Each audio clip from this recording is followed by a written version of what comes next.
Assalamualaikum, Bung Arsif Arianto. Waalaikumsalam. Suaranya kecil, Ustaz. Ini suara masih kecil ini kayaknya. Mas Oka, ini suara kecilan Mas Oka. Kecil suaranya, Ustaz. Mas, biasanya kamu dikecilin itunya.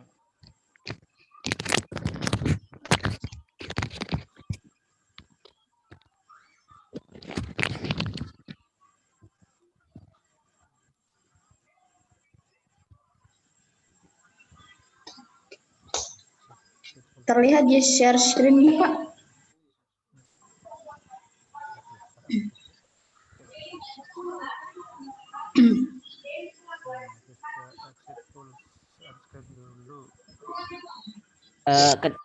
Kecil suaranya, Ustaz. Iya, betul. Assalamualaikum. Waalaikumsalam warahmatullahi wabarakatuh. Oh, oke. Ini selalu mulai dari kecil dulu nih. Siap. Oke. Ya, sip.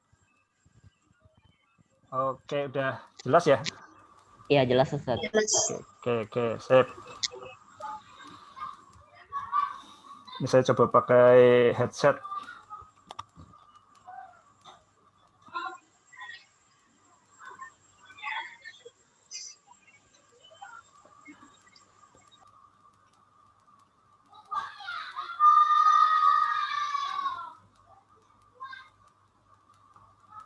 Monggo, silakan Bung Arsif.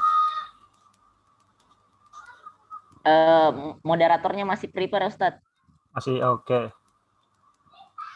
Siap.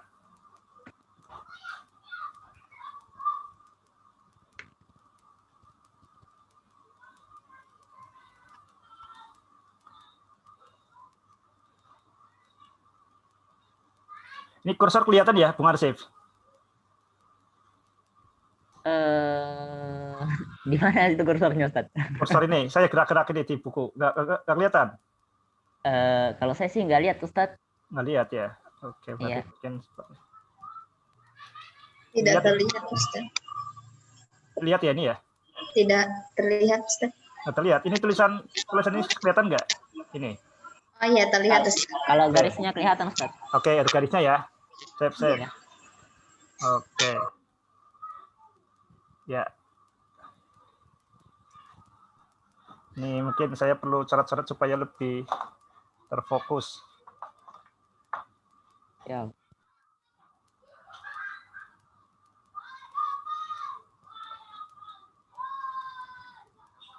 Ini Mbak Maya hadir, Mbak Maya.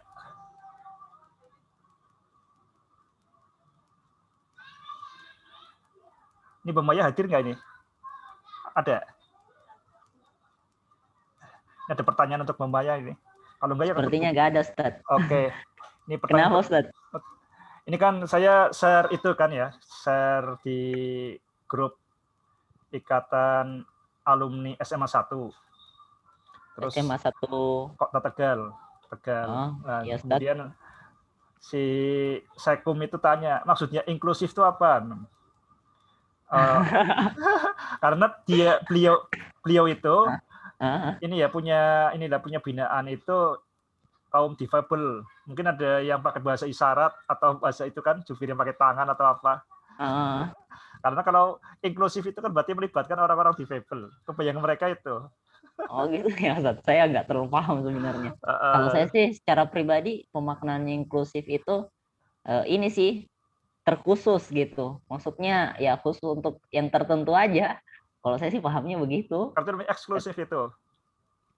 Nggak tahu sih kalau ininya. Oke. Ini saya kirim WhatsApp ke Mbak Maya belum dijawab, tanya itu inklusif maksudnya apa ini. Yang kepikir ya inklusif waktu itu kan berarti ini kegiatan inklusif itu maksudnya siapa saja boleh ikut, namanya inklusif, bukan eksklusif. Jadi inklusif itu terbuka bagi siapa saja. Itu pengertian yang aku tangkap. Dan juga Mbak Maya kayaknya maksudnya itu. Tapi ternyata yang lebih santer itu kan terbuka bagi siapa saja, itu maksudnya baik orang yang dengan yang biasa dengan orang yang difabel. Jadi orang difabel bisa ngikuti. Terbuka juga bagi orang difabel. Jadi kayak ada sekolah inklusif, itu berarti sekolah yang juga terbuka bagi orang kaum difabel. Itu yang ada versi seperti itu. Ya, satu makna kalau konteks. Tapi intinya itu terbuka bagi siapa saja itu ya. Siapa sajanya itu yang daftar, Ustaz. Ya, apakah ini nanti ada juru bicara pakai ini, maksudnya beliau itu. Maksudnya kalau ada juru bicara bahasa isyarat yang mau di-share ke kaum difabel.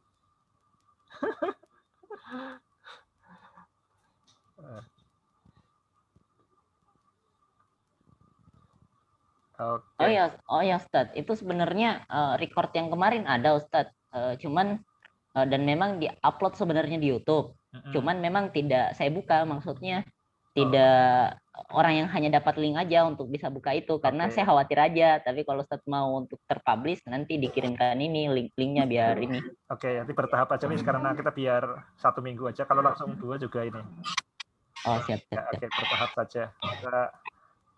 Kita ini ya, kalau prinsipnya kan kalau di bahasanya ini ya, Seth Godin, ide yang tersebar itu yang menang gitu. Jadi kita sebar seluas-luasnya ya. Siap.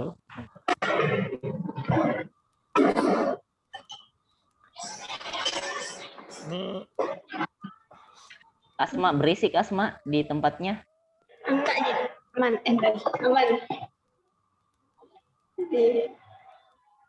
Berisik kah? Ada suara piring kayaknya. Nggak tahu, ada suara-suara di samping saya dengar. Maaf. Iya, bisa mulai saja mungkin. Ya, baik. Apa ya, sebelumnya selamat. Bismillahirrahmanirrahim. Assalamualaikum warahmatullahi wabarakatuh. Waalaikumsalam warahmatullahi wabarakatuh. Pak Ustaz, alhamdulillahirabbil alamin. Malam ini kita masuk ke sesi ke-6 tiba dengan judul prinsip cinta. Insyaallah ya.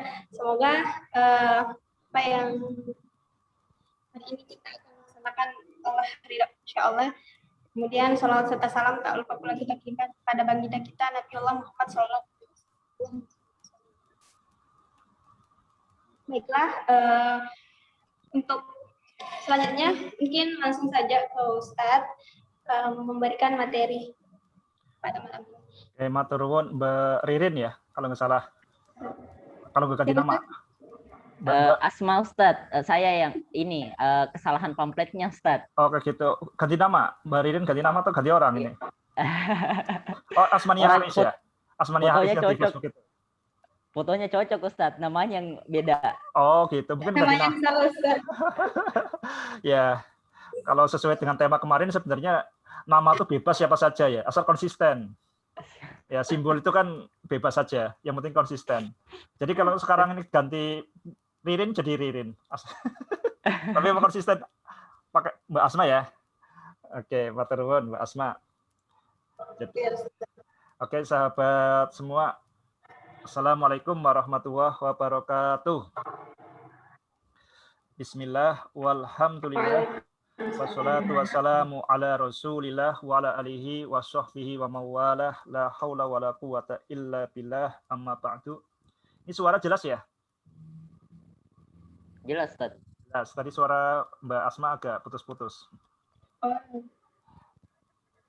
Oke. Mudah-mudahan suara jelas. Jadi ini kita sudah 6 kali pertemuan kali ini, jadi sudah 5. Sekarang kita memasuki pertemuan ke-6. Jadi ada hal yang berbeda pada pertemuan yang ke-6 ini karena file yang kemarin, jadi materi yang kemarin saya share di YouTube, alhamdulillah ternyata responnya lumayan bagus ya. Jadi ada sekitar di satu link 100, yang satunya lagi 280 lebih. Jadi sekitar 400 lah, 400 yang lihat dalam satu pekan ya, lumayan banyak. Dan mudah-mudahan bisa memberikan ya sedikit pencerahan lah. Sahabat semuanya, sahabat kutiba yang kami hormati, hari ini temanya tema prinsip cinta. Ini cinta ini yang ada di mana-mana. Jadi kalau lagu, film apapun tuh hampir semuanya itu tema tentang cinta. Jadi kalau kita bisa bagi itu, kalau di dunia akademis itu nggak membahas cinta, tapi kalau di luar akademis itu cinta. Mungkin ada seperti itu ya. Kita seringkali mengucapkan cinta-cinta. Coba kita di sini akan kita lihat dalam perspektif tauhid ya. Apa yang dimaksud dengan prinsip cinta. Oke, kita langsung saja ke halaman berikutnya. File berikutnya. Kalau yang menghapus harus saya nih ya. Kalau dari sana bisa menghapus nggak? Oh, saya aja ya bisa. Ya, save. Terhapus. Oke. Di sini sebelum kita memasuki prinsip cinta, kita perlu perjelas juga berkaitan antara ayat dan dalil. Ini tampak sepele, tapi banyak sekali kaum muslimin itu yang terjebak mencampur adukan antara ayat dan dalil. Ini seperti kami sebutkan kemarin, bahkan seorang profesor dari LIPI itu kemudian sampai berpendapat, dan ini pendapatnya itu menjadi fondasi pemikirannya, bahwa alam semesta itu adalah dalil, adalah bukti keberadaan Tuhan. Itu sesuatu yang sangat berbahaya secara tauhid ya. Kita perlu perjelas pengertian ayat dan dalil. Jadi ayat ini kalau dalam bahasa Indonesia bisa kita sinonimkan ya, kita anggap sama dengan simbol tanda, itu namanya ayat. Tapi kalau dalil itu bahasa Indonesia itu bukti, dasar. Kita misalkan mengatakan, ini dalilnya apa kamu wudhu pakai air. Nah, dalilnya apa kamu bertayamum? Nah, dalilnya kan berarti dasarnya apa? Dasarnya tuh misalkan hadis, misalkan Al-Quran, itu dalilnya. Nah, itu kalau di agama kan seperti itu ya, dalil. Dan termasuk sebenarnya di matematika, dalil pun pengertiannya ya serupa. Oke, sebelum lebih lanjut kita mengurai ini, kita ke sebelah kiri dulu, surat Fusilat. Mohon Mbak Asma Nia Haris dibacakan yang sebelah kiri dulu. Yang sanuri ya, okay. Ya betul. Bismillahirrahmanirrahim. Sanurihim ayatina fil afaqi wa fi anfusihim hatta yatabayyana lahum annahu al-haqq. Awalam yakfi bi rabbika annahu ala kulli syai'in syahid. Oke, artinya tahu ya, Mbak Asma? Coba diartikan. Atau Bung Arsif mau nyoba mengartikan? Bung Arsif? Skip Ustadz. Skip. Oke, sanurihim ayatina. Ini ayat yang kita gunakan di titik ba itu selama satu bagian berkaitan dengan keutuhan ayat-ayat Allah. Ini tuh ayat ini ya. Sanurihim ayatina fil afaqi wa fi anfusihim hatta yatabayyana lahum annahul haqq. Awalam yakfi bi rabbika annahu ala kulli syai'in syahid. Saya tidak tahu sudah berapa kali saya membacakan ayat ini, dan memang salah satu ayat yang merangkum pemikiran titik ba itu ayat ini ya. Jadi titik ba itu boleh dikatakan menjabarkan ayat ini. Kita di sini perhatikan yang kita lingkari di sini ayatina. Sanurihim, segera aku tunjukkan ayatina. Segera kami tunjukkan ayatina, ayat-ayat kami, tanda-tanda kami, tanda-tanda kebesaran kami, tanda-tanda keberadaan kami, keesaan kami, fil afaqi, di dalam alam semesta, wa fi anfusihim, dan di dalam diri manusia, di dalam diri mereka, hatta yatabayyana lahum annahul haq, sehingga terang benderanglah bahwa Al-Quran, bahwa Nabi Muhammad itu benar. Jadi di sini tuh ayat. Di sini menggunakan kata ayat. Jadi alam semesta itu bukan dalil. Alam semesta itu bukan membuktikan adanya Allah, tapi alam semesta itu sebagai tanda, menandakan.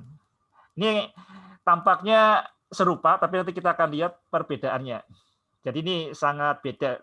Jadi ketika saya sampaikan di YouTube, ini orang yang mengatakan, kenapa Anda itu menganggap sesat ya, menganggap salah, menganggap keliru pemahaman yang mengatakan bahwa alam semesta itu membuktikan atau menjadi bukti keberadaan Allah.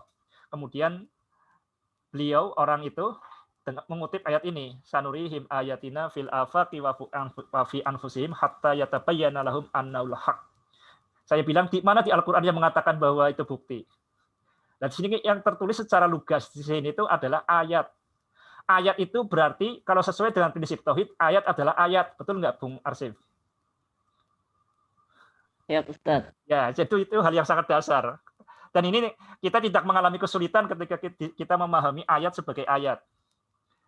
Jadi itu hal yang sangat dasar, kita nggak perlu mengartikan ayat sebagai bukti.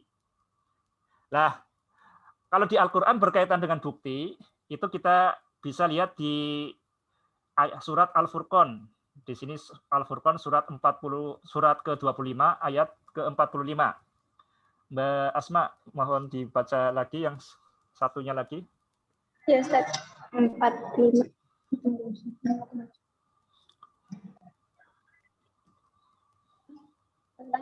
Taro ini baka kaifa madzalla walau syaa laja'alahu sakinan thumma ja'alna asy-syamsa 'alaihi dalilan thumma qabadnahu ilaina qabdan yasira. Oke, di sini ini ayat yang sangat padat ya. Jadi ayat ini tuh menjelaskan proses bagaimana suatu bangsa itu terjejeh. Bagaimana peristiwa sehingga Amerika Serikat itu menjadi pusat peradaban dunia, dan di situ ada Israel. Tampaknya sepele, kita lihat di sini ya. Jadi di sini kita mulai belajar memperhatikan tidak ada hal yang kecil ya. Jadi tidak ada hal yang kecil. Kita akan lihat di sini. Alam taro ila rabbika kaifa madda dhilla ya. Dhilla ini kan, ini di bawah tasdid. Walau syaa'a la ja'alahu sakina. Apakah kamu tidak melihat kepada Tuhanmu bagaimana Allah itu memanjangkan bayangan? Walau syaa'a la ja'alahu sakina. Kalau seandainya Allah berkehendak, maka bayangan itu akan tetap. Tsumma ja'alna syamsa 'alaihi dalila, dan Allah menjadikan matahari pada bayangan itu sebagai dalil. Coba di sini ada dua benda yang bisa kita perhatikan di sini. Ada bayangan dan ada matahari. Mana yang merupakan bukti? Bung Arsif, ada bayangan dan ada matahari. Mana yang merupakan bukti? Matahari membuktikan bayangan atau bayangan membuktikan matahari? Bayangan, Ustaz, membuktikan bahwa ada matahari. Iya. Coba direnungi, kita akan berpikir di sini, pentingnya kita berpikir sejenis mungkin. Misalkan di sini ada Bung Arsif mengatakan, oh ini bayangan matahari. Buktinya apa ini bayangan matahari? Itu buktinya matahari. Itu pertama. Yang kedua, itu matahari. Nah, buktinya apa itu matahari? Nah, ini bayangannya. Jadi yang satu atau yang dua? Bayangan sebagai bukti adanya matahari, ataukah matahari bukti adanya bayangan? Matahari bukti adanya bayangan, Ustaz. Oke, sip. Ini hal yang sangat sederhana ya. Kita seringkali karena kita tuh membaca Al-Quran sambil mabok ya, nggak sadar. Itu seringkali kita melupakan hal-hal yang sangat penting ya di sini. Jadi matahari di sini juga secara lugas dikatakan matahari itu sebagai dalil, matahari sebagai bukti. Jadi bukti itu lebih jelas daripada yang dibuktikan. Ini tampaknya sepele di sini adalah perintah untuk membuktikan bayangan, untuk mengamati bayangan. Nah, bagi seorang yang tidak percaya Tuhan, menganggap bayangan yang fokusnya kita tuh bayangan. Tapi bagi seorang Muslim, seorang yang memulainya dengan Bismillah, maka kita itu melihat bayangan itu sebagai tindakan yang dilakukan oleh Tuhan oleh Allah Subhanahu wa taala. Di sini kan dikatakan alam taro ila rabbika. Apakah kamu tidak melihat Tuhanmu, bagaimana Tuhanmu itu memanjangkan bayangan. Ini hal yang sangat dasar ya. Jadi ketika kita melihat bayangan, fokus kita itu oh ini adalah hasil dari perbuatan Tuhan. Kita melihat matahari bergerak, bumi bergerak atau kemudian apapun itu sebagai tindakan Tuhan. Itu hal yang pertama. Dan yang kedua baru setelah itu, setelah kita dari Tuhan, kemudian kita baru fokus di yang ada di dunia ini. Fokus pada bayangan, fokus pada matahari.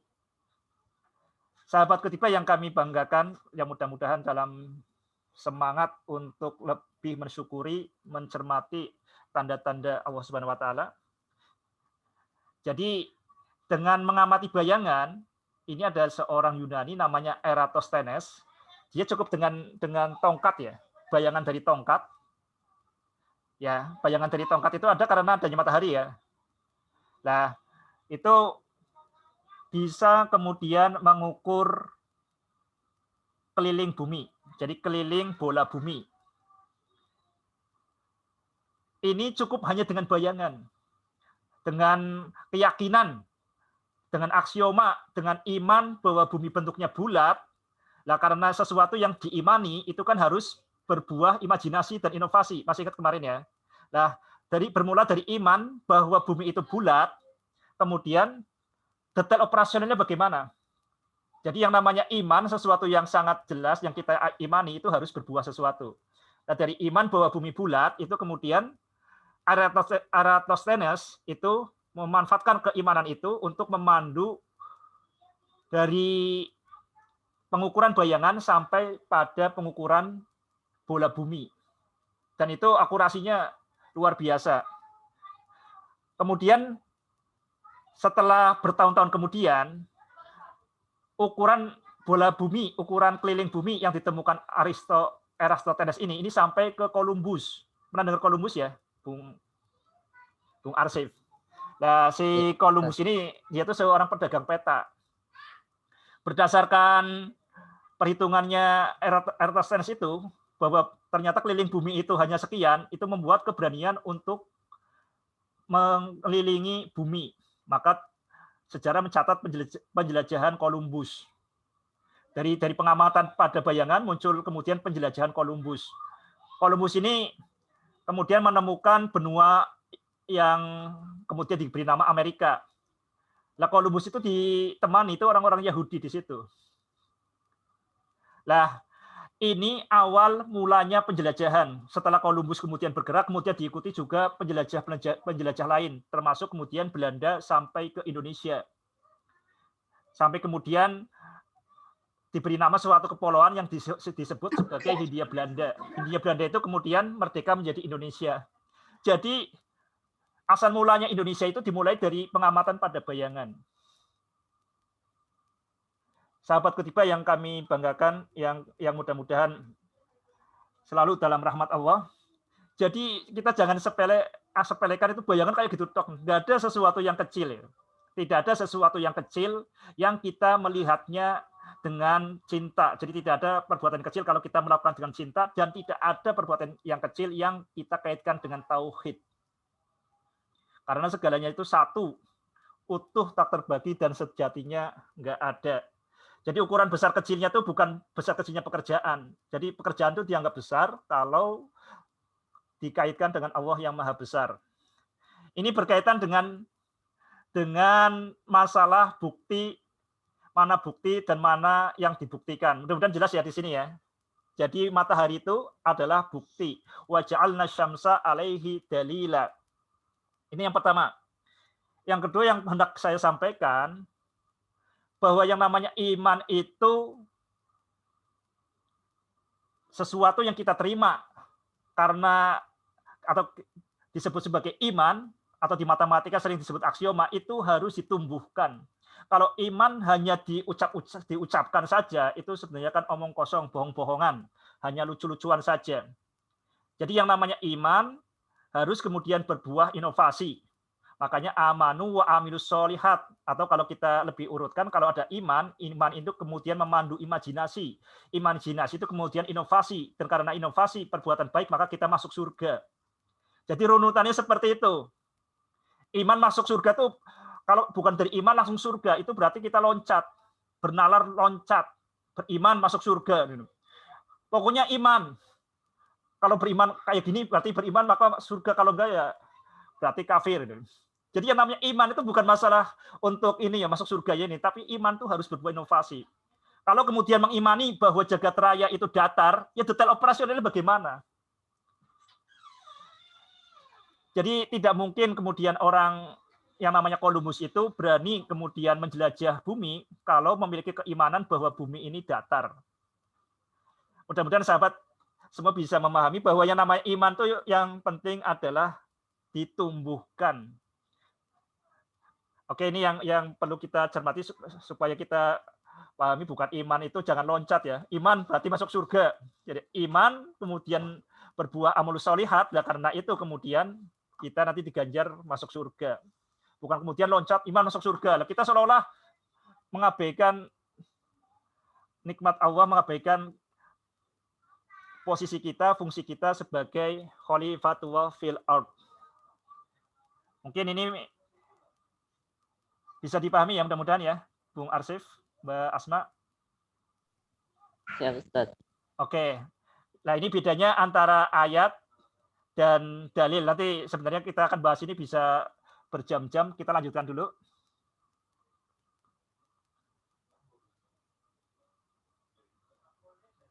Oke, kita dilihat lebih jelas berkaitan tentang bukti. Ini karena berkaitan dengan cinta, supaya cintanya enggak cinta monyet, cinta kucing, cinta kutu ya. Nah, kita jelaskan di sini nanti cinta itu berkaitan dengan masalah bukti, maka kita perjelas tentang bukti dulu. Tentang bukti. Tangkapan panca indera itu bukan bukti. Kita akan tahu bahwa yang kita lihat itu sebenarnya itu adalah bukan bukti. Itu kita sebut sebagai tanda. Kita sebut sebagai stimulus. Kita sebut sebagai petunjuk ya, tapi bukan bukti. Lah, kita akan di sini biar lebih jelas, ini konsep utuhnya titik batu yang ini ya. Jadi ayat, karena titik batu berkaitan dengan ayat. Ayat yang pertama yang paling dalam itu sebagai kita sebut sebagai suara Tuhan, instruksi Tuhan, kalamullah, perintah Tuhan, dan ini yang sesuatu yang lebih dalam. Kemudian yang di luar itu diri kita, dan kemudian dunia. Jadi ada yang lebih tahu daripada kita ya, yaitu adanya suatu yang program Tuhan ya. Program Tuhan itu lebih tahu kita daripada kita. Wa nahnu aqrabu min hablil warid, sesungguhnya kami lebih dekat daripada urat leher. Cuma ini kita akan gagal paham kalau yang membayangkan di sini kalamullah itu yang terbayang di pikiran kita itu kalau mushaf. Jadi Al-Quran itu sebenarnya bukan mushaf itu, tapi kita bisa dilihat di surat Al-Hujurat, bal huwa ayatum bayyinatum fi suduril ladina utul ilm. Yang namanya Al-Quran itu bal huwa ayatum bayyinatum fi suduril ladina utul ilm. Yang namanya Al-Quran itu adalah ayat-ayat yang ada di dalam kesadaran orang-orang yang diberi ilmu. Jadi Al-Quran itu berada di dalam kesadaran orang yang di dalamnya ada Al-Quran. Oke, bisa saya ulangi lagi ya. Jadi yang namanya Al-Quran itu berada di dalam kesadaran orang yang di dalamnya ada Al-Quran. Ya betul ya. Nah itu hal yang sangat dasar ya. Jadi kita membayangkan Al-Quran itu bukan hanya seperti itu. Jadi di sini yang namanya instruksi Tuhan itu bukan hanya yang ditulis berupa huruf hijaiyah. Ini supaya kita bisa memahami secara utuh titik batu seperti itu. Ini yang perlu digarisbawahi. Ini sayang sekali itu saya baru sadar surat Al-Hujurat itu, bal huwa ayatum bayyinatum fi suduril ladina utul ilm itu setelah buku titik batu terbit. Jadi di buku titik batu ada hal yang sangat penting tapi tidak dimasukkan.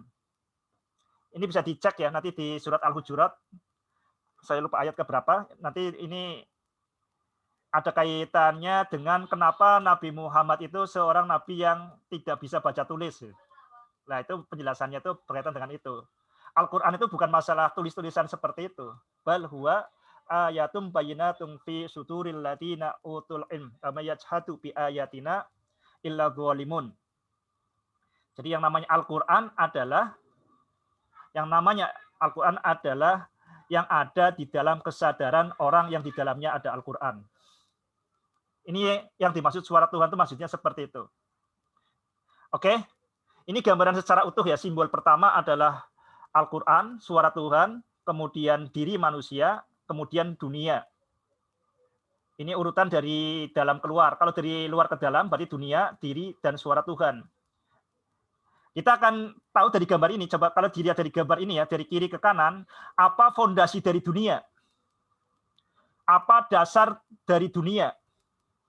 Apa bukti dari dunia? Apa dalil dari keberadaan dunia? Dalil keberadaan dunia adalah keberadaan diri ini. Oke, kita akan perjelas seperti itu. Itu kan yang namanya dalil, itu dasar ya. Dalil itu dasar, fondasi. Ini sesuatu yang bertentangan dengan yang ini ya, agak bertentangan dengan yang kita biasakan di sekolah. Makanya ini kita seringkali menjadi aneh dengan ajaran kita, ajaran Islam sendiri, karena yang diajarkan di sekolah itu sebenarnya kan ajaran sesat materialisme yang menganggap sesuatu yang terlihat, panca indera itu sebagai sesuatu yang kokoh, sebagai bukti. Oke, kita perjelas supaya kita jelas dengan apa itu bukti. Sekarang kita lihat di sebelah kanan. Apa bukti bahwa 2 kali 3 sama dengan 6? Mbak Asma, buktinya apa bahwa 2 kali 3 sama dengan 6? Jadi misalkan Mbak Asma punya adik, ya, Mbak Asma punya adik, kemudian Mbak Asma ngomongin ke adiknya, 2 kali 3 itu 6 loh. Terus kemudian adiknya kan ragu, lah buktinya gimana? Nah, buktinya apa Mbak Asma? 2 kali 3 sama dengan 6.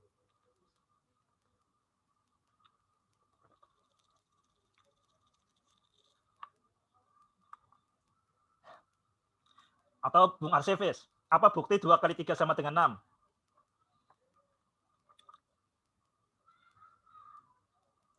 Coba bayangkan, ini harus berpikir sederhana ya, harus membayangkan ketika kita baru kali pertama belajar ini.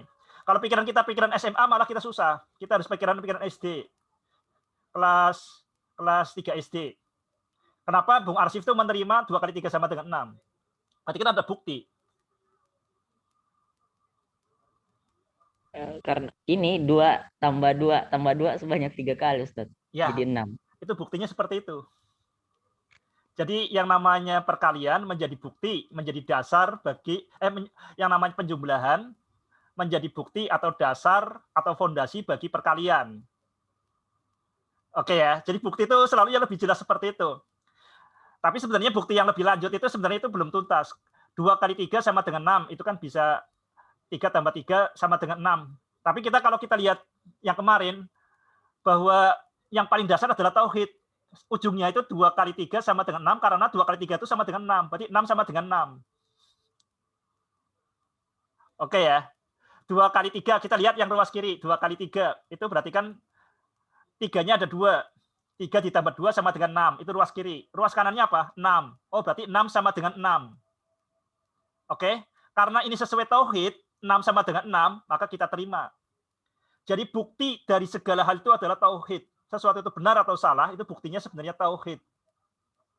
Cuma selama ini, karena terlalu jelas, ini tauhid itu kita malu mengungkapkan. Ragu mengungkapkan. Oke ya, ini 2 dikali 3 sama dengan 6, kita terima kalau sesuai tauhid. Kalau hal ini itu 2 kali 3 itu sama dengan 6, atau 6 itu sama dengan 2 kali 3. 2 kali 3 sama dengan 2 kali 3. 6 sama dengan 6. Kalau tidak membuktikan itu, kalau tidak sesuai dengan itu, dengan tauhid, ya berarti sesat dan menyesatkan. Bisa dipahami ya? Ini apa terlalu cepat? Ya, jadi sebenarnya harus sampai tuntas ya. Ini ada kecenderungan kita nggak tuntas ya. Makanya ini tampak sepele, tapi karena kebiasaan kita mengabaikan tauhid, lama-lama kepekaan tauhid kita tuh hilang. 2 kali 3 sama dengan 6. Ini ada ruas kiri, ruas kanan. Kita pisahkan 2 kali 3. Oh, 2 kali 3 itu berarti 3 ditambah 3. Atau 2 tambah 2 tambah 2, kata Bung Arsif. Oh, ini kan sama dengan 6. Ruas kiri sama dengan 6. Di kanan, 6. Oh, berarti 6 sama dengan 6. Oh, berarti betul. Oke ya. Jadi yang lain itu sebenarnya hanya penjabaran tauhid. Oke. Jadi bukti itu, yang namanya bukti itu dasar, fondasi. Bukti dari perkalian adalah penjumlahan. Berarti bukti, misalkan 2 pangkat 3 berapa, Bung Arsif? 2 pangkat 3. Dor. 2 pangkat 3 berapa? 8, Ustaz. 8. Buktinya apa? 2 kali 2, 4 kali 2, 8. Ya, seperti itu. Nah, tapi itu sebenarnya belum tuntas ya, Bung Arsif. Berarti 8 sama dengan 8, buktinya itu. Sampai terakhirnya itu, kalau mau tuntas. Dan ini harus dibiasakan sampai tuntas ya. Kalau kita mau anak-anak itu sadar bahwa sebenarnya matematika atau apapun hanya detail operasional tauhid, itu kita harus sampai tuntas. Oke, sekarang yang kedua. Apa bukti bahwa Gus Dur adalah cucu dari Kiai Haji Hasyim Asy'ari? Coba Bung Arsif, buktinya apa? Nggak tahu saya, Ustaz. Oke, tahu kenal Gus Dur tapi ya? Iya, Ustaz. Oke, saya buktikan di sini. Lah Gus Dur itu cucunya Hasyim Asy'ari. Masa sih? Buktinya apa? Nah, kita buktinya seperti ini kan. Ini salah satu bukti ya. Buktinya yang Gus Dur itu anaknya Wahid Hasyim. Kiai Haji Wahid Hasyim. Dan Kiai Haji Wahid Hasyim adalah anaknya Hasyim Asy'ari. Jadi Gus Dur itu anak dari anak Hasyim Asy'ari. Nah, anak dari anak kita sepakati disebut sebagai cucu. Berarti Gus Dur cucu Hasyim Asy'ari. Kenapa? Karena anak dari anak itu sama dengan cucu. Cucu itu sama dengan cucu. Oke ya. Nah, kalau Gus Dur anaknya Hasyim Asy'ari, anaknya Kiai Haji Wahid Hasyim kan lebih jelas. Wahid Hasyim anaknya Hasyim Asy'ari, nah itu lebih jelas, bisa diperiksa. Itu bukti itu seperti itu. Bukti mungkin tidak tunggal, tapi yang jelas bukti itu, yang namanya bukti itu fondasi. Fondasi itu harus lebih jelas, lebih kokoh daripada yang dibuktikan. Oke, sekarang yang ketiga. Apa bukti bahwa matahari lebih besar daripada piring? Coba matahari dengan piring lebih besar mana, Bung Arsif? Matahari, Ustaz. Buktinya apa? Buktinya sejauh apapun dia tetap kelihatan, Ustaz. Kayak gitu. Tadi kalau sejauh apapun kelihatan, maka hubungannya apa ini? Kalau dia ini kecil kan, otomatis semakin jauh jarak jangkauannya dia nggak akan terlihat, Ustaz. Oke, sip. Nah, seperti itu. Jadi coba kalau kita mengatakan apa bukti matahari lebih besar daripada piring. Coba kalau kita kemudian menggunakan bukti indera, coba lihat toh. Coba lihat matahari. Kalau kita menganggap yang kita indera itu sebagai bukti, matahari itu lebih kecil lebih besar daripada piring. Buktinya apa? Buktinya coba panca indera kita. Kalau kita lihat matahari, benar nggak kemudian bukti panca indera kita? Keliru kan? Nah ini yang paham sesat materialisme yang diajarkan di sekolah itu dari SD sampai kuliah itu menganggap yang terindra itu sebagai bukti, sebagai sesuatu yang lebih kokoh. Padahal buktinya matahari lebih besar daripada piring itu karena logika kita, karena diri kita. Jadi seperti ini ya. Jadi matahari lebih besar daripada piring karena kita melihat kalau benda semakin jauh kelihatan kecil.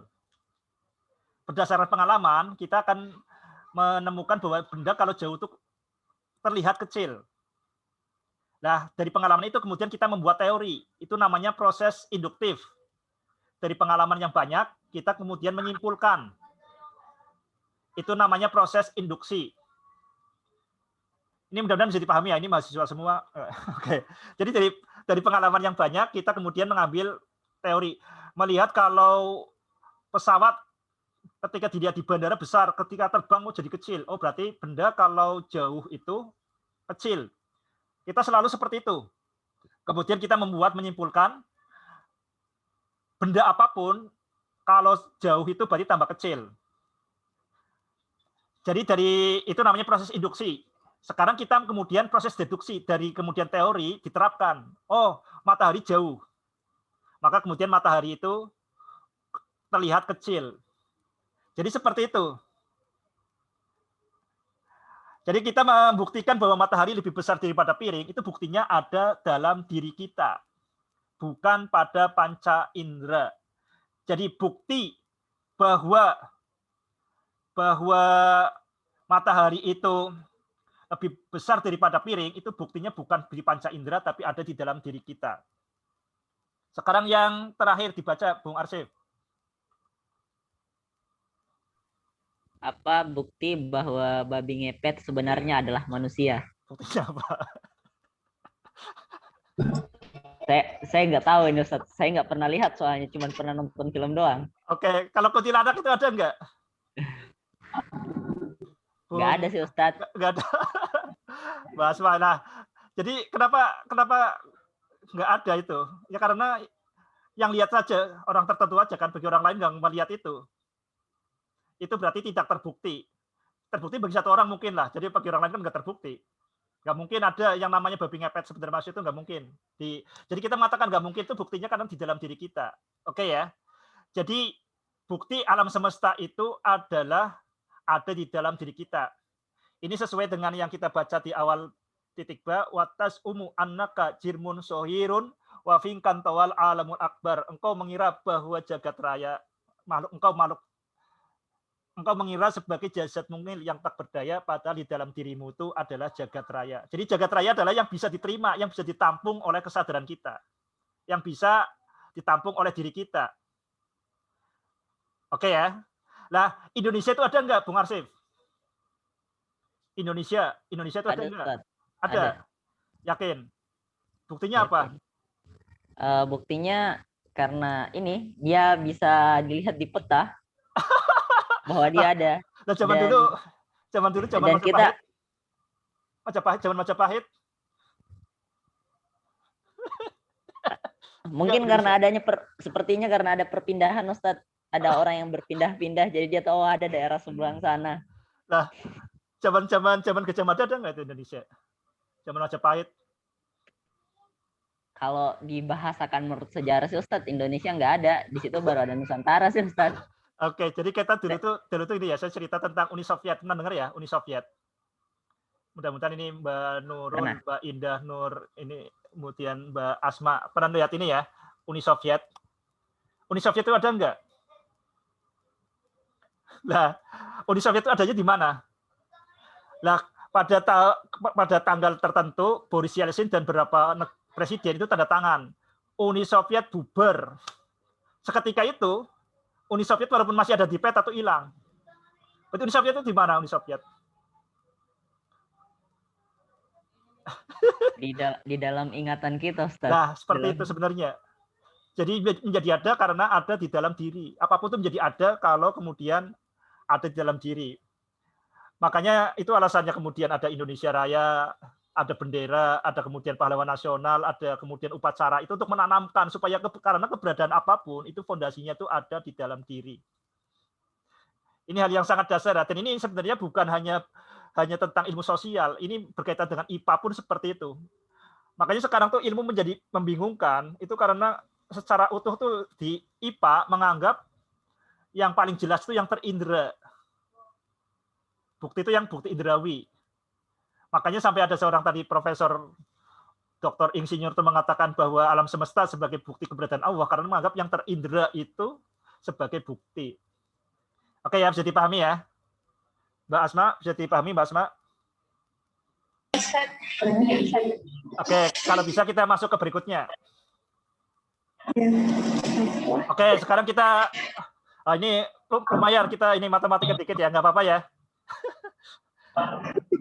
Kita pelan-pelan karena kalau yang mudah atau yang hanya menggugah hati tapi kemudian tidak mempertajam nalar, itu kita memang gampang gampang terpesona, gampang terima, tapi kemudian gampang luntur. Yang namanya emosi itu gampang tersulut, gampang padam. Agar kokoh ya kita punya fondasi di nalar ya. Oke, kita lihat di sini bukti dari teorema Pitagoras. Tahu teorema Pitagoras ya? Kita bisa dilihat di di sini di bagian bawah ini, teorema Pitagoras. A kuadrat ditambah B kuadrat sama dengan C kuadrat ini. Nah, kita lihat buktinya seperti ini. Ini pasti buktinya tuh hal-hal yang sudah jelas.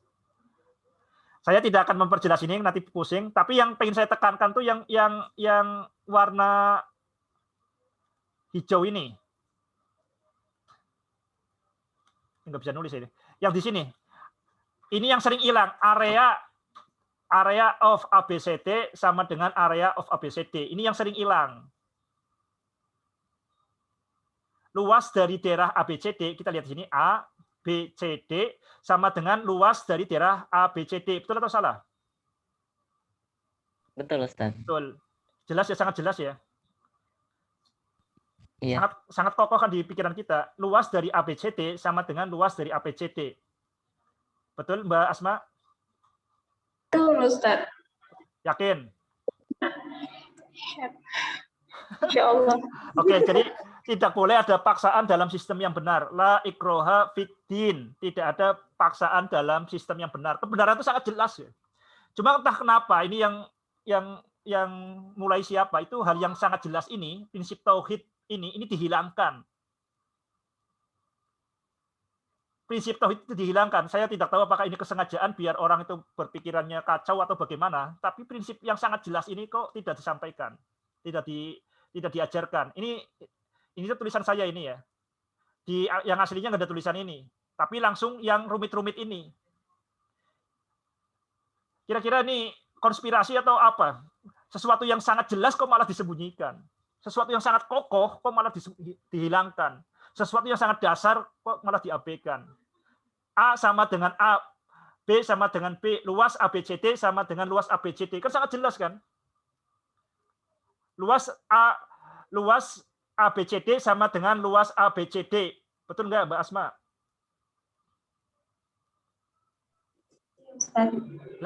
Betul ya, itu kebenaran. Tapi kenapa kebenaran itu malah disembunyikan? Yang lain itu sebenarnya ini pada dasarnya itu salah ya, yang lain ya. Yang lain itu pada dasarnya sesat. Ini kan, masih ingat ya kemarin ya. Ini kan syarat dan ketentuan berlaku. Yang paling jelas tuh ini. Luas ABCD sama dengan luas ABCD. Ini sesuatu yang sangat jelas. Ini yang pasti benar. Yang benar tuh hanya ini. Yang pasti benar. Tapi kenapa ini disembunyikan? Bahkan ini saya lihat di buku-buku, nggak ada yang nulis seperti ini. Apakah kesengajaan atau keteledoran? Kok yang namanya prinsip yang sangat jelas ini kok hilang? Coba nanti Mbak Asma, Bung Arsif, teman-teman semua nanti diperiksa. Itu ada nggak kayak gini? Nggak ada seperti ini kan? Oke, ini dilanjutkan dulu. Lanjut Mbak Asma. Bung Arsif. Oke, sekarang kita lanjutkan lagi matematika. Wah. Tadi bisa dipahami tadi ya? Yang bukti Pitagoras itu. Oke. Lah di sini ada namanya bukti yang kita sebut sebagai via negativa. Coba Bung Arsif, syahadatnya umat orang Islam itu gimana Bung Arsif? Ya Ustaz. Syahadat tauhid gimana? Asyhadu an la ilaha illallah wa asyhadu anna Muhammadar Rasulullah. Ya, asyhadu an la ilaha illallah wa asyhadu anna Muhammadar Rasulullah. Jadi kalau di intinya kemudian kalimat tauhid itu la ilaha illallah itu kan. La ilah itu disebut sebagai nafyu. Jadi nafi ya. Jadi pengingkaran. Illallah itu namanya sebagai penguatan, isbat. Jadi penolakan. Kenapa? Karena yang paling gampang itu kita membuktikan yang bukan Tuhan. Jadi ketika kita melek dengan kesadaran panca indera kita ya, yang kita lihat itu begitu banyak. Itu bukan Tuhan. Makanya kalau kita di kisahnya Nabi Ibrahim itu menghancurkan Tuhan-Tuhan. Jadi kalau kita ringkas ajaran Islam, itu intinya ajaran Islam itu apa? La ilaha illallah. Itu intinya ajaran Islam. La ilaha illallah berarti yang setengah yang pertama itu la ilah. Itu berarti pengingkaran selain Allah itu bukan Tuhan. Kenapa? Ya karena kalau kita menggunakan panca indera, yang kita temui itu lebih mudah kita membuktikan yang bukan Tuhan. Kita lihat duit. Duit kelihatannya bisa membuat bahagia. Tapi nanti pada saat tertentu tuh kita gagal bahwa duit itu gagal membuat bahagia. Kemudian misalkan apapun ya, kita akan membuktikan bahwa selain Allah itu bukan Tuhan. Kita lihat di sini. Ini cara pembuktian yang sangat bagus dibuktikan oleh Nabi Ibrahim. Coba dibaca Mbak Asma di sebelah kanan. Semua Ustaz langsung. Ya, tiga baris saja kan? Cuma tiga baris saja. Oh, ya. Yang tiga aja. Bismillahirrahmanirrahim. Falamma janna 'alaihi al-lailu ra'a kawkaba qala hadza rabbi falamma afala qala la uhibbul afilin.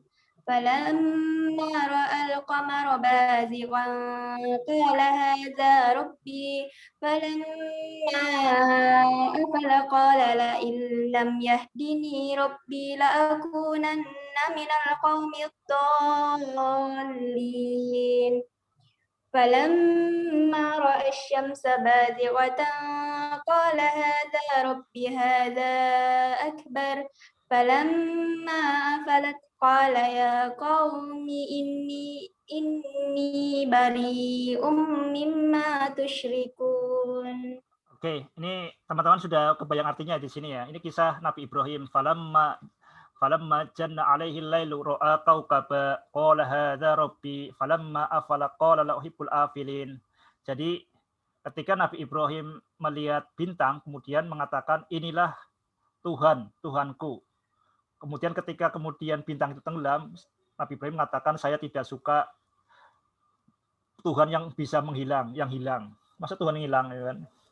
Falamma ra'al qamara bazighan qala hadza rabbi. Ketika kemudian Nabi Ibrahim melihat bulan, kemudian mengatakan ini Tuhanku. Lah kemudian Tuhan juga kemudian sirna lagi, hilang. Kemudian Nabi Ibrahim melihat matahari, mengatakan ini Tuhanku. Ini lebih besar. Ketika kemudian matahari lenyap, wow, saya tidak ingin menjadi pengikut Tuhan palsu. Ya. Coba ini tuh pelajaran matematika yang sangat dasar ya ini. Ini matematika yang sangat dasar. Jadi makanya aneh kalau kemudian orang yang membaca ini kemudian kata baca cerdas. Ya. Ini jadi seperti ini. Ini banyak yang beranggapan bahwa di sini Nabi Ibrahim itu berarti pernah musyrik. Nabi Ibrahim pernah menyembah bintang, Nabi Ibrahim pernah menyembah bulan, Nabi Ibrahim pernah menyembah matahari.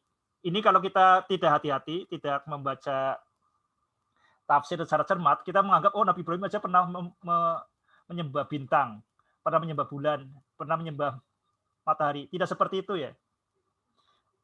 Nah, bisa dicek di tafsir Ibnu Katsir. Jadi sebenarnya seperti ini. Ini bagaimana kita itu pencarian Tuhan, makna la ilaha illallah. Coba kita di sini. La ilah itu artinya apa? Bung Arsif.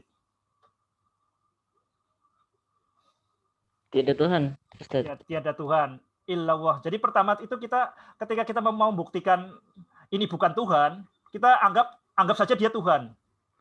Nah, ternyata kemudian ketika kemudian tenggelam, masa Tuhan tenggelam, berarti terbukti bukan Tuhan. Jadi diandaikan dulu itu sebagai Tuhan. Oke, jadi ketika mengatakan duit Tuhan, oke, duit Tuhan. Coba kemudian ketika nggak bisa nafas, nah Tuhannya mau ini duit, nah, berarti ini bukan Tuhan, gitu kan? Jadi ini ketika kita mau debat atau apapun, anggap saja seperti itu. Oke lah, nah ini persis cara berpikir seperti itu. Kita misalkan membuktikan di sini, ini yang digunakan di matematika. Buktikan bahwa akar 2 itu bilangan irasional. Ini bukti yang susah. Jadi lebih baik kita anggap akar 2 itu bilangan rasional. Lalu kemudian setelah proses kita bisa buktiin, oh ternyata bukan bilangan rasional. Ini cara pembuktian dengan cara via negativa. Itu yang kita diajarkan dengan la ilaha illallah, itu kita terbiasa berpikir menggunakan prinsip berpikir yang sangat penting yang namanya via negativa. Ini saya baca buku. Bentar. Mana bukunya ya? Bentar. Jadi ada buku tentang kesesatan berpikir. Tapi intinya ada buku 99 tentang kesesatan berpikir. Nanti bisa dicari di Gramedia. Intinya apa di situ? Berpikir yang paling penting itu apa? Itu adalah via negativa. Jadi kita buktikan caranya itu, oke, kita buktikan. Jadi kita ketika ada apapun terima saja, kita buktikan. Nah, Nabi Ibrahim itu tidak hanya menggunakan matanya saja, tidak hanya dengan menjadi pengamat. Ini kemudian setelah besar, kemudian di tempat lain ya, di situasi lain, Nabi Ibrahim itu menggunakan pola pikir ini dengan tindakan, mempraktekkan via negativa. Kalau tadi kan berarti Nabi Ibrahim hanya jadi pengamat pasif ya. Nah, Nabi Ibrahim kemudian masuk ini di suatu tempat ketika itu zaman Nabi Namrud, pura-pura sakit. Nabi Ibrahim itu kemudian masih muda ya waktu itu ya, kira-kira umurnya Bung Arsif lah. Kemudian masuk ke tempatnya para patung-patung. Nah, oke, ini adalah Tuhan. Benar Tuhan enggak? Nah, kampak saja. Di kampak kok kepalanya bisa putus, hancur, dan ketika diajak ngomong nggak mau bicara. Oh, ini Tuhan apaan ini? Berarti terbukti bukan Tuhan. Jadi Nabi Ibrahim itu mempraktekkan via negativa, mencontohkan bagi kita cara berpikir la ilaha illallah.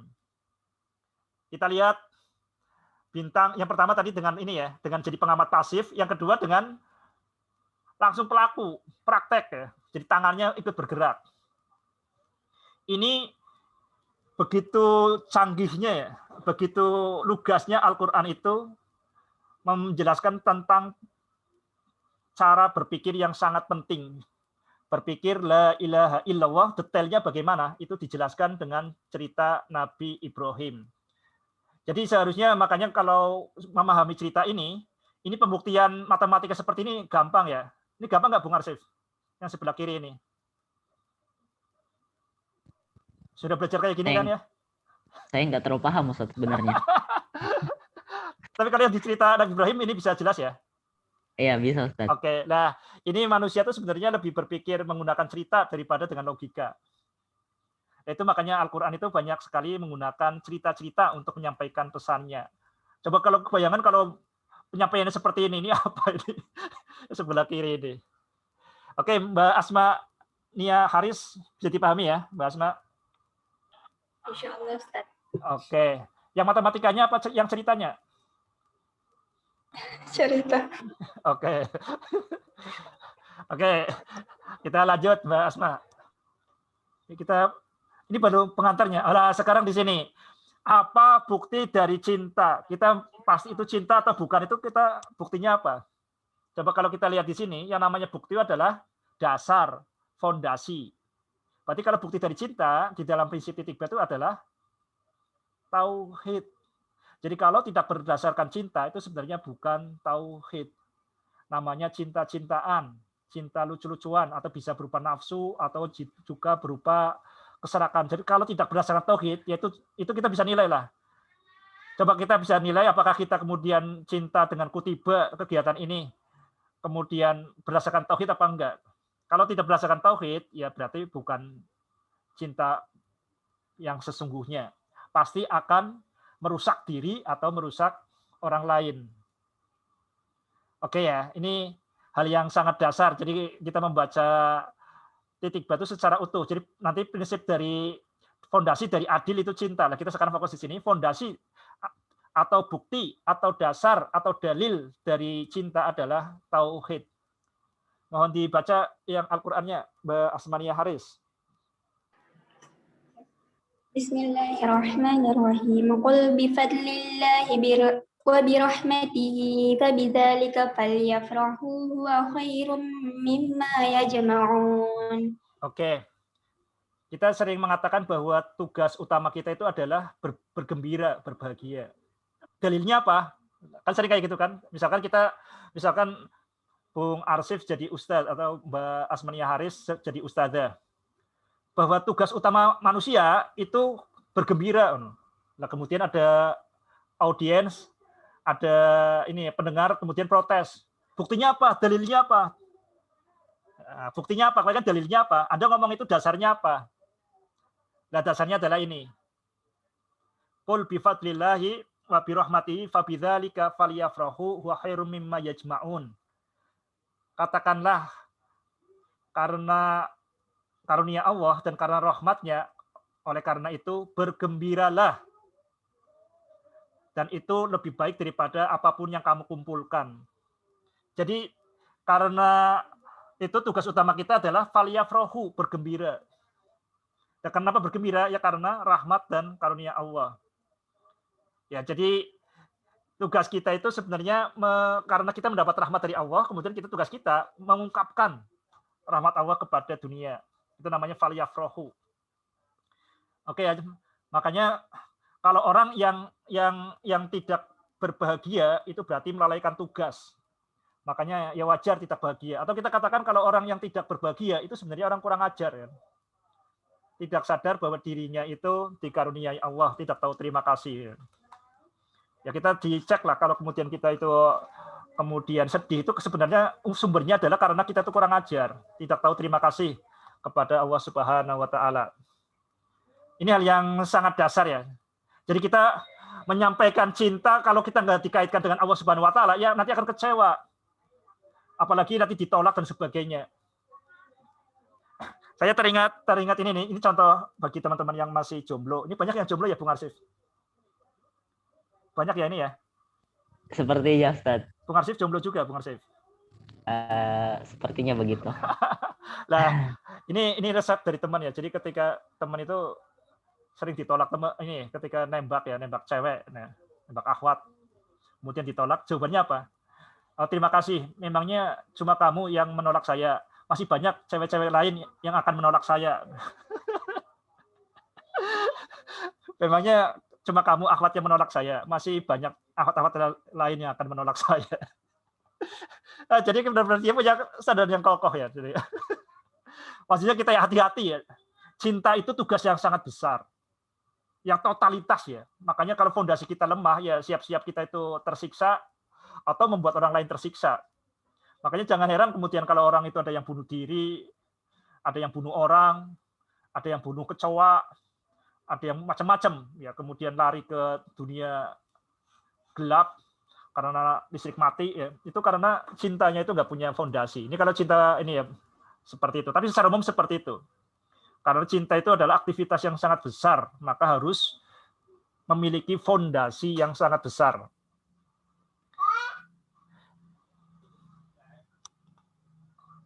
Mati nih. Ya. Mati. Udah mati. Lagi kayak Mas. Mati KB. Mati KB aja nih ya. Oh iya.